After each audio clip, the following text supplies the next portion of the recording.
Okay, thank you very much for being here and coming to listen to me talk about a subject that I'm extremely passionate about, and that's the oceans and the marine creatures and the issues which are quite huge that we're having out in the ocean, with especially disentanglement.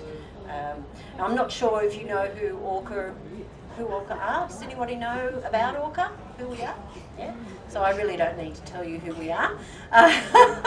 But we specialise in rescuing dolphins, seals, whales and dugongs. And believe it or not, we have had 2 rescues of dugongs, and one got all the way down to Merimbula.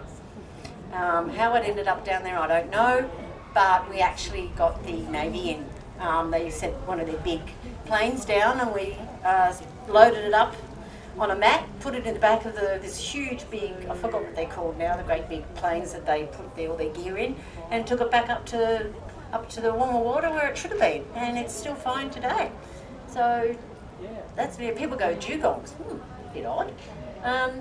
Okay, so we started in 1985 when 62 false killer whales stranded at Crowdy Head, and one wonderful person decided to think outside the square, made a decision, and transported a whale to a sheltered area, and in the result did help to save 33 whales. So that's how ORCA was started, by one very passionate individual, so it's great. Now this is really, I'm going to be showing a few photos that are a little bit upsetting, but it needs to be seen. And this is a typical example of marine debris, or ocean pollution as I call it. This is a dorsal of a dolphin, and as you can see, it's got line around it with a buoy on it as well. And the issue with this is that it gets entangled around their dorsal fin.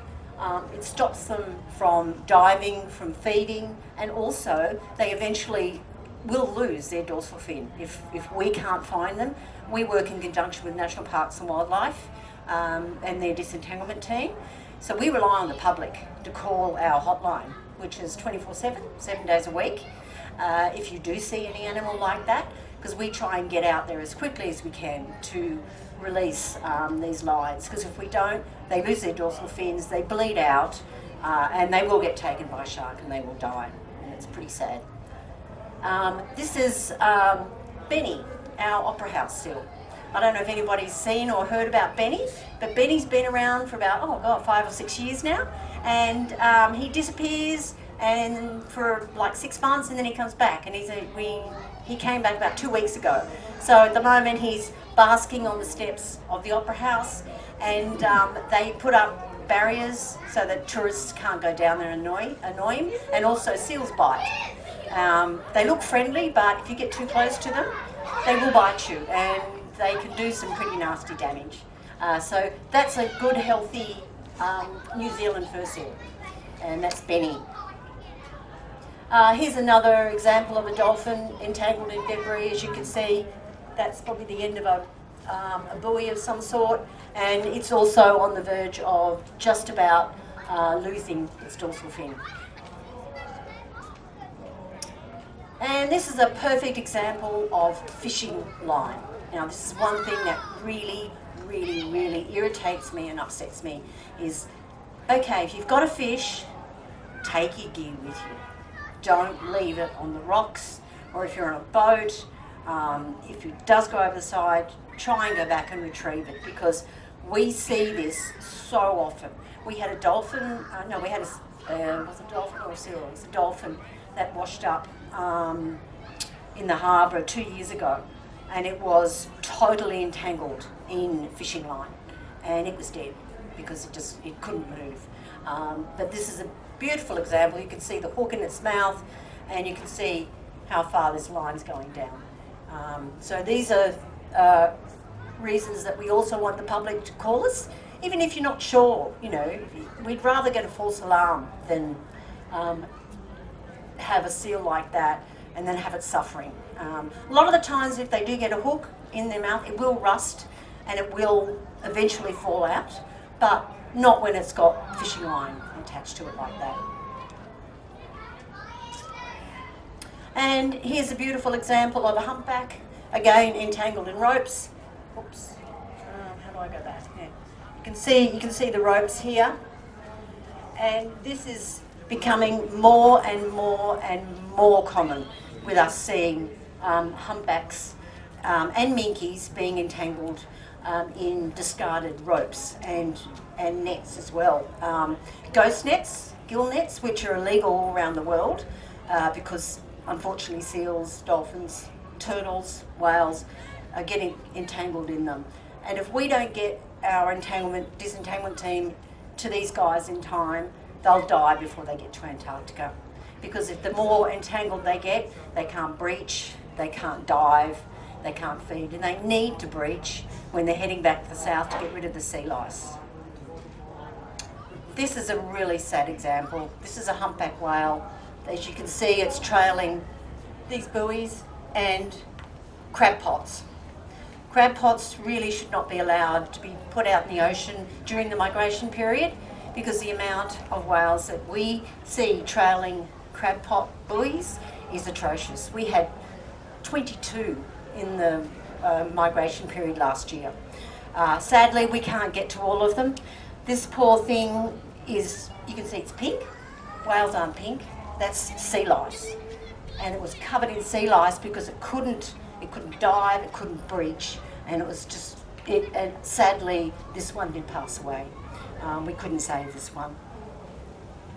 And here's another beautiful example, discarded rope.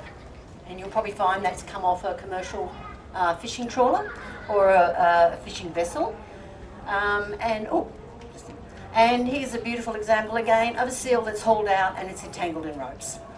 And if we don't get to that in time, it'll slowly just get tighter and tighter and tighter, and that seal will pass away. But when they do haul themselves out on the beaches, it's good because it gives us a chance to get in touch with national parks, and then we work with them to disentangle these animals. And we've got a pretty good success rate there with the seals. Yep. Is the thing around it a rubber band? No, it's a piece of rope. It's a blue piece of rope that someone's obviously just let go into the water, or it's fallen off a boat. Yes? Do ghost nets sink down? So, do ghost nets sink and then what? Humpback whales or sperm whales that get trapped in it, or big squids? Exactly. The problem with the ghost nets is that and then they have. Squid will be able to eat the sperm whale better because it can't move. It's not really the squids. It's unfortunately ghost and gill nets. They're very fine. They can't be seen, and the whales will just swim straight into them. So will the seals. So will the turtles. And unfortunately, once they get into these ghost nets, they can't get out unless they get help. So they need to be removed, but they are illegal all around the world. Yes. And this is just another example of a humpback surfacing. And again, it's entangled. You can see this line here, and you can also see where the line has been. So it's just about ready to lose its dorsal fin as well. And this is just an example of the National Parks and Wildlife Service disentanglement team. They do amazing work. If we do get a call from a member of the public, we get onto national parks straight away. We get the disentanglement team organised. They get out there. If it's late in the day and if they can't disentangle the animal, then what they'll do is they'll put a tag, a tracker on it, a GPS, so that we can, during the night, we can track it, and then in the morning we know exactly where it is, and we can go out there and disentangle it, because it's very dangerous work to disentangle, a 50-ton humpback. They're not happy to start with because they're entangled, and if you get hit by one of those, where they're fluke, which is their tail, or a flipper, it'll kill you. So these guys are amazing and they do incredible work, and we work very closely with them. And that is basically the end of my talk.